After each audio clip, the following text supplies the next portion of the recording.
Hi అండి. ఇది నా టైలరింగ్ సర్టిఫికెట్ అండి. ఇది ఎప్పుడుదో కదండి, 2003లోది.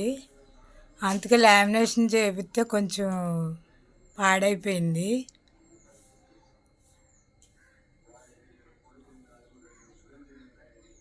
ఎప్పుడైనా ట్రైనింగ్ చేయాలంటే గవర్నమెంట్ సర్టిఫికెట్ ఉంటేనే చేయాలండి.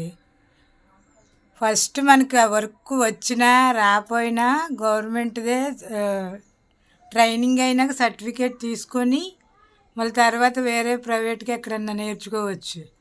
ముందు బెనిఫిట్ ఏంటంటే సర్టిఫికేట్ రావాలి. సర్టిఫికేట్ రాకుండా మనం ఏ వర్క్ చేసినా దానికి విలువ ఉండదండి. ఈ సర్టిఫికేట్ ఉండి బట్టే నాకు బెనిఫిట్. నాకు ప్రతిదీ ఏ పథకం వచ్చినా ఉపయోగపడుతుంది. గవర్నమెంట్ కానీ ప్రధానమంత్రి కానీ దేని ద్వారా వచ్చినా నాకు ఉపయోగపడిందండి. నేను అందరికీ చెప్పేది ఏంటంటే ముందు ట్రైనింగ్కి గవర్నమెంట్ నేర్చుకోండి.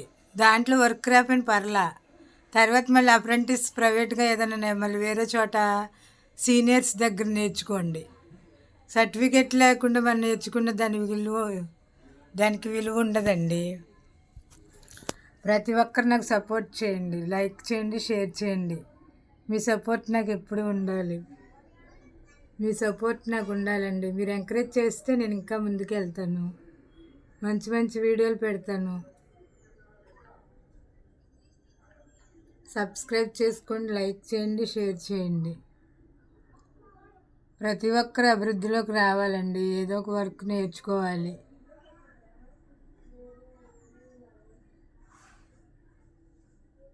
నాకు ట్రైనింగ్ నేర్పమని చాలామంది వస్తున్నారు, కానీ మా ఇల్లు చిన్నదైపోయింది.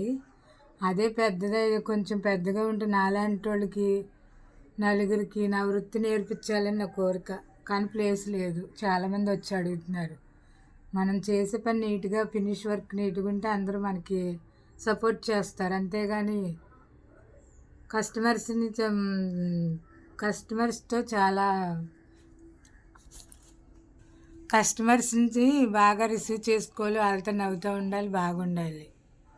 అప్పుడే మన మీద అభిప్రాయం ఏర్పడి ఇంకా వర్క్ ఎక్కువగా ఉంటుంది అన్నమాట. ప్రతి ఒక్కరు సబ్స్క్రైబ్ చేసుకోండి, లైక్ చేయండి, షేర్ చేయండి. మీ సపోర్ట్ నాకు ఎప్పుడు ఉండాలి.